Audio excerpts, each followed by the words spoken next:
الحمد لله رب العالمين الذي لا يدركه بعد الإمام ولا يناله غوث الفقام الذي ليس لصفته حد محدود ولا نعت موجود ولا وقت معدود ولا أجل ممدود والصلاة والسلام على أشرف الأنبياء والمرسلين سيدنا ونبينا وشفيع ذنوبنا وحبيب قلوبنا وطبيب نفوسنا ومولاه الثقلين وجد الحسن والحسين أبي القاسم محمد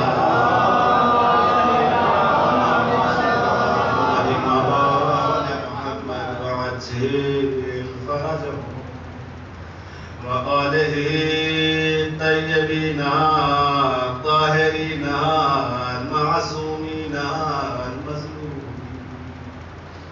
ولعنة الله على أعدائهم أجمعين من يومنا هذا إلى يوم الدين أما بعد فقد قال الله تبارك وتعالى في قرآن المجيد بسم الله الرحمن الرحيم إن الدين عند الله الإسلام صلوات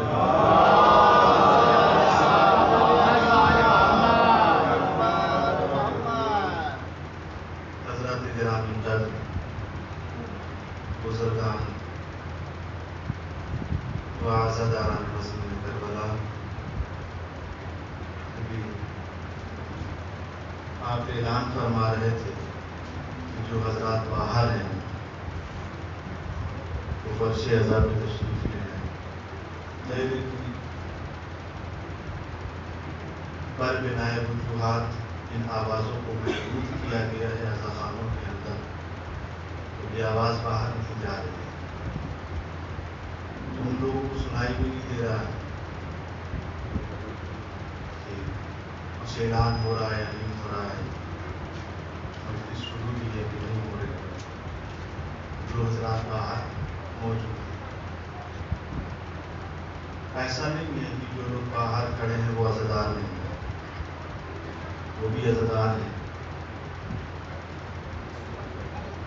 اپنے گھر سے جب وہ نکلے تھے اس کے نام سے نکلے تھے مجلس کے لیے نکلے ہیں ایسا تو ہے نہیں کہیں اور گئے تھے اور بھٹک کے یہاں آگے کھڑے ہو گئے یہ ممکن ہے کہ مجلس کے لیے نکلے ہیں شیطان نے بھٹکا کے کہیں اور روک دیا نکلے تو مجلس کے لیے اور مجلس کے لیے کون نکلے گا عزادار ہی تو نکلے گا عزادار ہیں اب یہ الگ بات ہے کہ اس کا لیبل کون سا ہے توجہ چاہتا ہوں کچھ عزادار ایسے ہوتے ہیں جو سود خانی سے پہلے آتے ہیں میں نے دیکھا ہے بہت سارے ایسے لوگوں کو جوانوں میں بھی دیکھا ہے آگے بیٹھ جاتے ہیں بچے کو لطف آتا ہے فرش ازا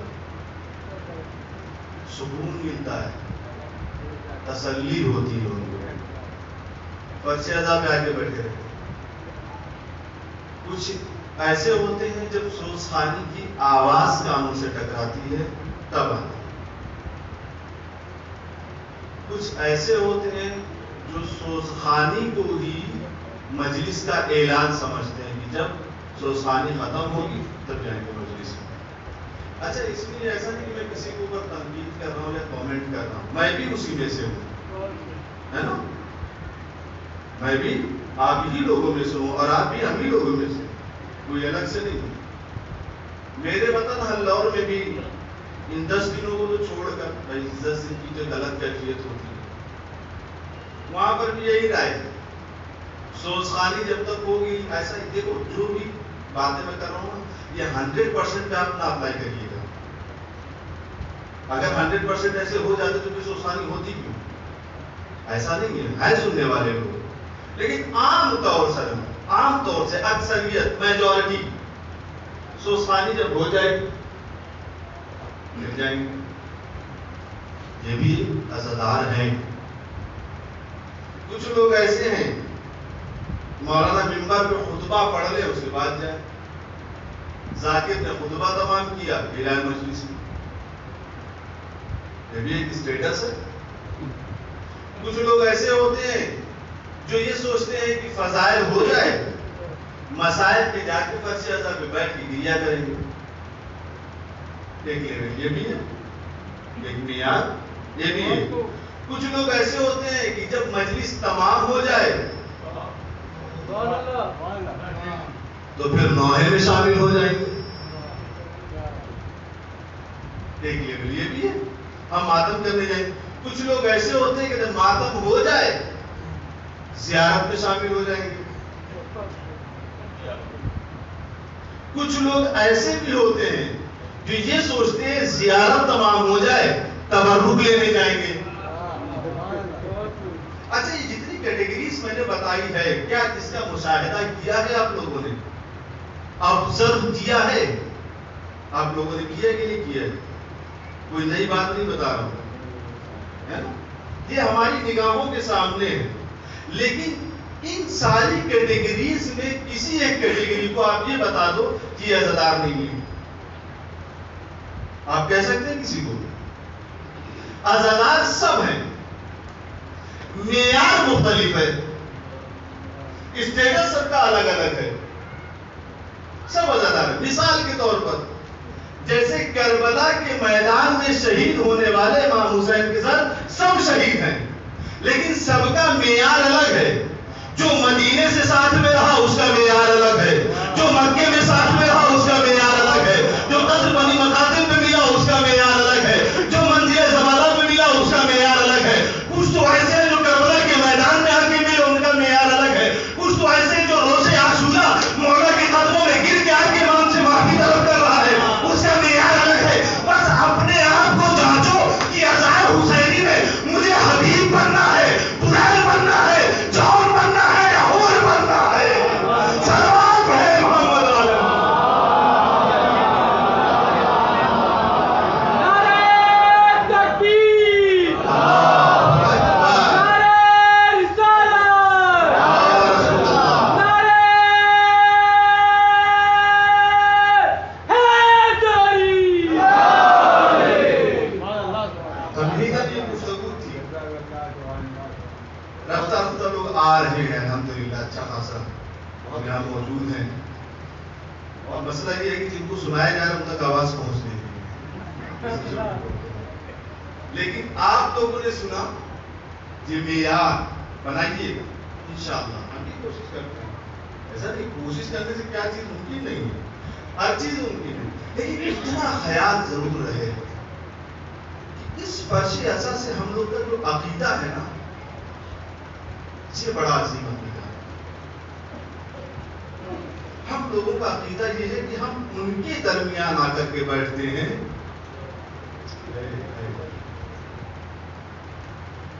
جن کے روزے کی ہوا اگر ہم تک لگ جائے تو ہم اپنے آپ کو کامیاب سمجھتے ہیں۔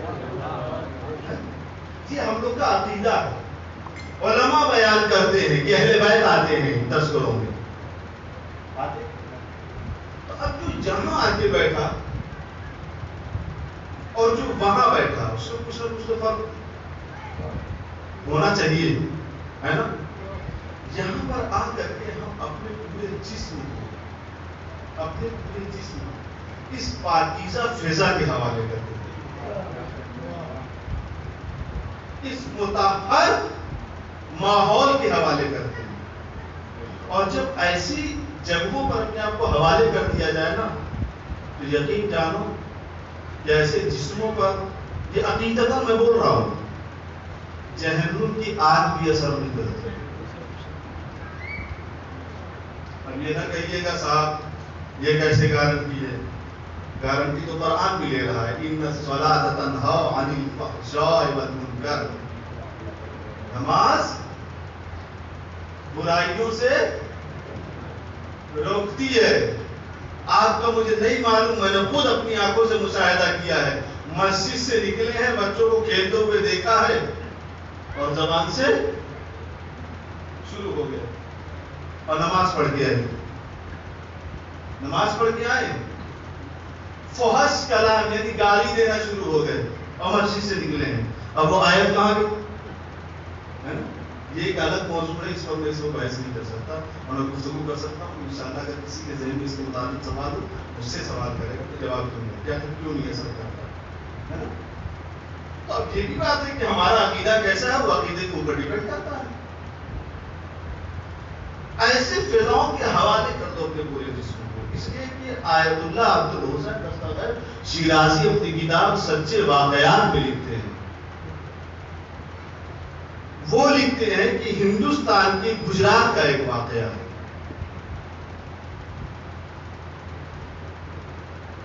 کہ ایک تاجر کا لڑکا تھا، بیٹا تھا، بنیے کا، نان مسلم.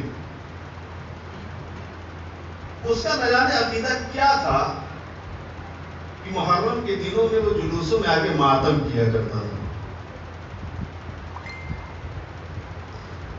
اس کا انتقال ہو گیا.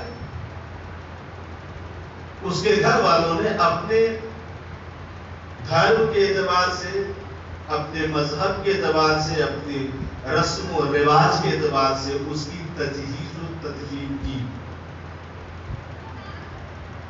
تجہیز و تدفین کی اس کی. ان کا کیا ہوتا ہے؟ ان کی چتائیں جلائی جاتی ہیں، اس کا بھی اس نے جلا دیا. بڑی کوشش کرنے کے بعد اس کے جسم کا 2 حصہ نہیں جلا. تو بہت پریشان ہوئے کہ یہ کیا میٹر ہے بھائی، کیا کیا استعمال کیا انہوں نے. ہندی میں کہتے ہیں جتنے بھی جوالنشیل پدارتھ تھے سب پریوگ کر لیا، سب کو استعمال کر لیا، نہیں چلا. 2 حصہ نہیں چلا. اسی میں کسی کو یاد آیا، ارے یہ تو محرم کے دنوں میں ماتم کیا کرتا تھا، اور یہ وہی حصہ ہے جہاں یہ ماتم کرتا تھا. یہ وہی حصہ ہے جہاں یہ ماتم کیا کرتا تھا. تو اب کیا کیا جائے؟ کہ وہ سارا حصہ ہم نے اپنے حساب سے کلک کر دیا، اب اس حصے کو انہی کے حساب سے کروا دو. ان لوگوں نے ان دونوں حصوں کو لایا اور جو بھی انجمن تھی وہاں پر اس وقت ان کے اراکین سے جا کر ملاقات کی.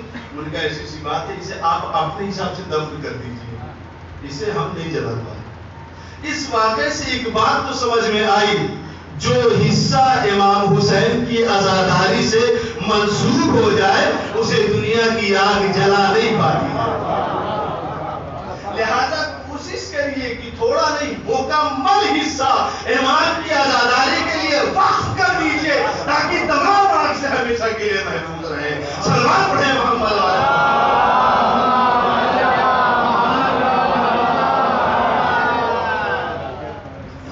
پہ بیٹھیے تاکہ ہم اپنے کو وقف کر سکیں عزاداری. ایک حصہ عزاداری کے نام پر. عزیزان گرامی، مزید اس کے متعلق اور زیادہ گفتگو نہیں کی جا سکتی.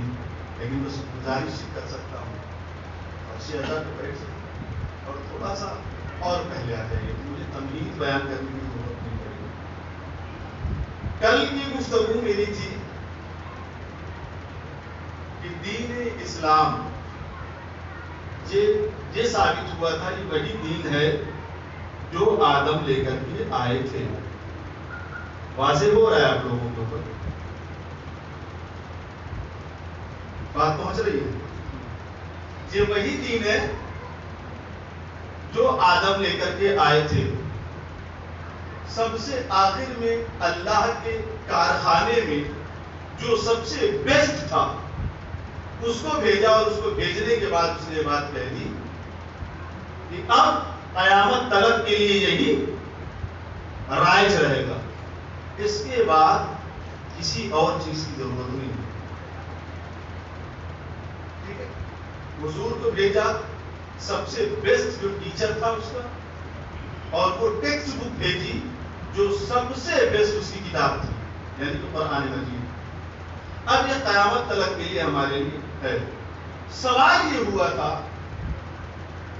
کہ ظاہراً جس زمانے میں اسلام نام کا دھرم پھیلایا جا رہا تھا، اسلام نام کا دین لوگوں تک پہنچایا جا رہا تھا، اس زمانے میں ظاہراً کئی مذہب موجود تھے۔ ہسٹوریکل آپ جب دیکھیں گے، ہسٹری آپ پڑھیں گے تو اس میں آپ کو ملے گا کئی مذہب موجود تھے۔ اس میں بہت سارے تو آپ لوگ جانتے ہی ہوں، بچہ بھی جانتا ہے۔ سب سے پہلا جو سامنے ایک دم تھا وہ تھا بت پرستی والا مذہب، یہ تو تھا ہی۔ زردشتی کا مذہب، آتش پرستی کا مذہب، مجوسیوں کا مذہب، عیسائیوں کا مذہب، یہودیوں کا مذہب، سارے مذہب موجود تھے ظاہراً۔ پھر ایسی کیا خاص بات تھی اس اسلام کی؟ انہی میں سے کسی ایک مذہب کا ہاتھ پکڑتا اور آگے لا کے کھڑا کر دیتا۔ بھائی ٹھیک ہے، یہودیوں کا ہاتھ پکڑتا، ٹھیک ہے یہودیوں کو تھوڑا ماڈرنائز کر دو، موڈیفائڈ کر دو، اس کا نام اسلام دے دو اور توحید بھی لے دو۔ عیسائیوں کا ہاتھ پکڑتا، کہتا ہے اس کو تھوڑا موڈیفائڈ کر دو اور انجیل کے ساتھ آگے بڑھا دو۔ نہ اس نے یہودیوں کو پکڑا نہ عیسائیوں کو پکڑا، سیدھا اسلام نام کا ایسا ایک دین لا کے ہمارے درمیان رکھا کہ جب ہسٹری کے اعتبار سے دنیا والے مطالعہ کرتے تاریخ کا تو ہم سے یہ کہتے ہیں سب سے نیا دھرم اگر کوئی ہے تو تمہارا یہی ساتھ۔ ہم اتنے سارے تھے، رہنے دیتے یا اسی میں سے کچھ کر دیتے؟ یہ پھر نیا لانے کی کیا ضرورت تھی؟ فرق تھا اس اسلام میں، فرق اور جو ادیان موجود تھے اس میں اور اس میں فرق تھا۔ اگر اسی کو لے کر کے آگے بڑھتے تو کوئی گارنٹی نہیں تھی کہ آج وہ صورت باقی رہتی۔ میں اور واضح کرتا ہوں، ایک سلوات پڑھے محمد والے۔